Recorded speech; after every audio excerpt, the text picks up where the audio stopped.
The year is 1866. I picture myself walking along Madison Avenue, the center of a booming economy in the up-and-coming town of Seattle. But instead of thriving businesses and bustling people, a chilling scene confronts me. Charred rubble burnt to the ground for several blocks, and a sense of despair among the few people milling around. One mistake made by a single resident has led to this calamitous outcome, a massive blow to the city. But this event eventually led to the redefinition and evolution of the city of Seattle. How? The city of Seattle was founded in 1851 by explorers and settlers, and soon named Seattle after a local Duwamish chief, Sealth. The obvious abundant natural resource was lumber, and the new town's principal economic support was Henry Yesler's lumber mill on Mill Street, built in 1853. Much of the mill's production went to the booming city of San Francisco, but the mill also supplied towns throughout the Puget Sound region. In the winter of 1856, the town's development was halted somewhat after many skirmishes with the Native American population.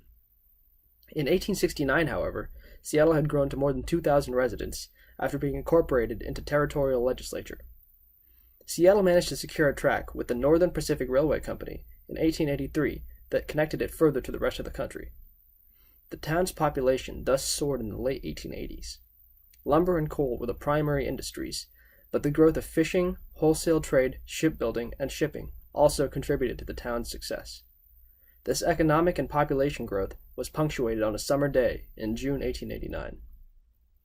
On June 6, 1889, John E. Back, an assistant in Victor Claremont's woodworking shop, at Front Street and Madison Avenue, inadvertently started a fire in the basement of the building by knocking over a pot of molten glue. He tried to put out the fire with water, but that only served to splatter the glue and spread the fire further. The fire spread to the Dietz and Mayer liquor store, the Crystal Palace Saloon, and the Opera House Saloon. Fueled by alcohol, the entire block from Madison to Marion was on fire. At this point in time, building codes in the town were minimal and not heavily enforced, and the majority of the buildings in the city center were entirely made from wood.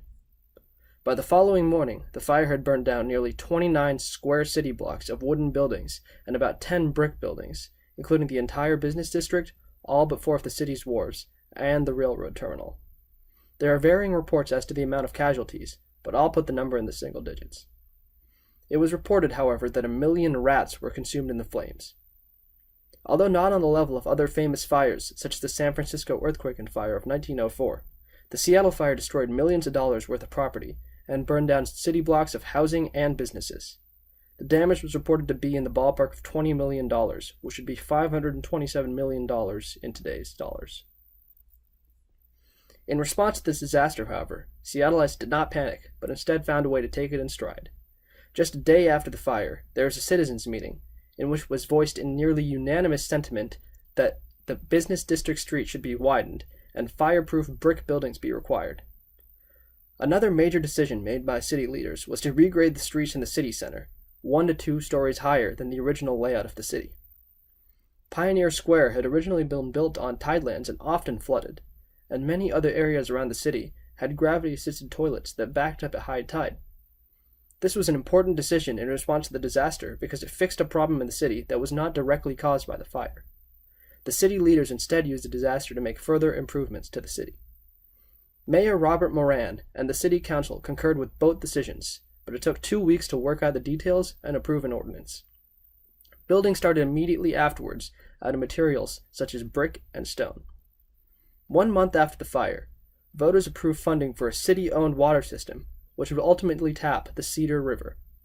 This was in response to the fact that Seattle's water supply proved to be a major problem in fighting the fire. At the time, water was provided by the privately owned Spring Hill Water Company. Hydrants were only located on every other street, the pipes were small, and many were made out of highly flammable, hollowed-out wood pipes. Concerning the regrading of the city center, City Engineer R.H. Thompson took the opportunity to spearhead a wide-ranging effort to tame the terrain around the city and prepare it for a century of growth. In particular, the glacial hills and ridges which separated neighborhoods from downtown waterfront were deemed a major impediment to travel and commerce, and a prime target for removal. This excess dirt that was to be removed would be used to regrade the land in the city center. From the 1890s all the way to the start of the Great Depression, when economic troubles called for stoppage, More than 50 million cubic yards of earth were moved away with pickaxes, water cannons, steam shovels, and conveyor belts. Much of the displaced earth was used for filling in tidal flats on the waterfront. But the ghost of the old city remains, the Seattle Underground, still a popular tourist spot in Seattle.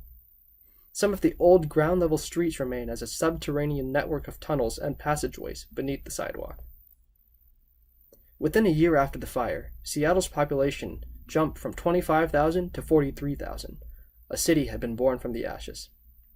Economic activity jumped in the following years, with many new jobs created through railroads, the Yukon Gold Rush, and the massive regrading effort.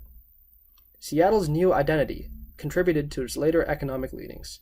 The shipbuilding industry in the early 1900s, transcontinental railroad cementing Seattle as an economic and trading hub, and somewhat of a boom or bust economy. The Seattle fire and subsequent city reshaping has been largely overlooked, but partially because the fire resulted in minimal casualties. Seattle citizens used the tragedy of the fire to create many new improvements for their city, some not related to the original problems that the fire had caused. The initial fire paved the way for the later redesign of the city, and contributed to economic and cultural leanings of the city onwards.